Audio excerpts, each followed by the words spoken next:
Campaigners against HS2 have backed calls from the Aylesbury MP David Lidington for the public consultation process to be restarted.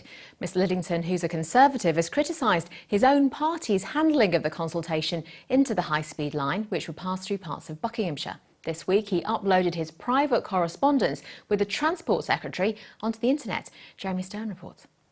For the county as a whole, this government proposal seems to be all pain and no gain, no direct benefit at all. David Lidington speaking in 2010 about plans to build a high-speed rail link from the north to the south of England through parts of Buckinghamshire.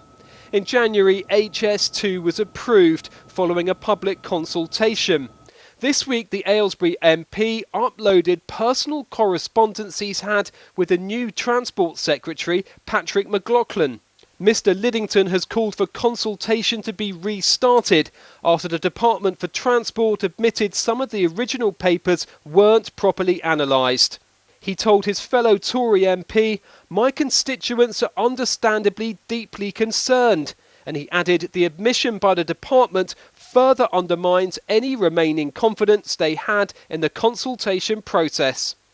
It's not unusual for ministers to lobby their party colleagues about issues that are worrying their constituents, but concerns tend to get raised in private, so ministers don't have to speak up against government policy publicly. This difference of opinion is different because it's there for all to see. Mr Lidington's out of the country on Foreign Office business. Campaigners who've opposed HS2 from the start on environmental and business grounds support his idea. It really is time to stop, pause and run a proper consultation process that really tries to assess, is HS2 in the national interest? And we're confident if that process was run properly, the conclusion would be it's not. The Department for Transport says only a few hundred of the 55,000 consultation papers weren't checked, and this was due to a technical error. Ministers said they wouldn't have had any bearing on the decision. And Jeremy's with me now in the studio. So how confident are campaigners that the consultation will be looked at again?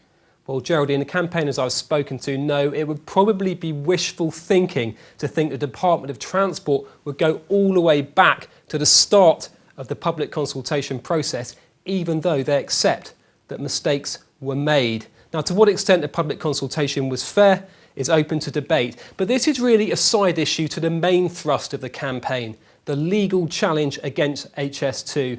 Now, as we know, dozens of local councils have joined the fight against HS2 and they focus on a number of key areas. They don't believe that people were properly consulted, as we heard, but they also think there are other alternatives to HS2. They believe the environmental impact on places like the Chilterns hasn't been considered carefully enough. They're also challenging the compensation scheme for those affected by the railway line, calling it inadequate. Now, campaigners will take their fight to the High Court in December, win or lose. This is a story that isn't going away.